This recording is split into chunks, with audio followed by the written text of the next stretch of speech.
ఎన్టీఆర్, హృతిక్ రోషన్ నటించిన war 2 movie biggest multi స్టారర్గా భారీ అంచనాల మధ్య ఆగస్టు 14న ప్రేక్షకుల ముందుకొచ్చింది. కానీ ఈ సినిమా రిజల్ట్ తేడా కొట్టేసింది. మొదటి రోజు 100 కోట్ల మార్కు కూడా టచ్ చేయలేకపోయింది. మిడ్ వీక్లో గురువారం నాడు రిలీజ్ కావడంతో సండే వరకు వసూళ్లు భారీగానే రాబట్టింది. ఇప్పటి వరకు 300 కోట్లకు పైగా గ్రాస్ వసూలు చేసింది. కానీ మండే నుంచి ఈ సినిమాకు హ్యూజ్ డ్రాప్ కనిపించింది. మండే నుంచి ఇండియాలో 10 కోట్ల లోపే నెట్ వసూళ్లను రాబడుతుంది. తెలుగులో అయితే పరిస్థితి మరీ దారుణంగా ఉంది.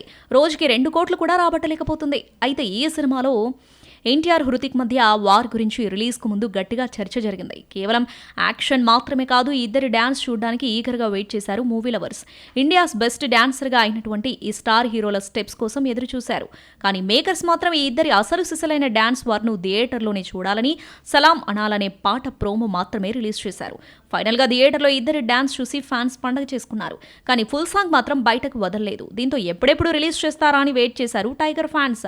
ఫైనల్గా ఇప్పుడు సలాం అనాలి ఫుల్ వీడియో సాంగ్ ను యూట్యూబ్లో రిలీజ్ చేశారు. ప్రస్తుతం ఈ సాంగ్ యూట్యూబ్ ట్రెండింగ్లో దూసుకుపోతుంది.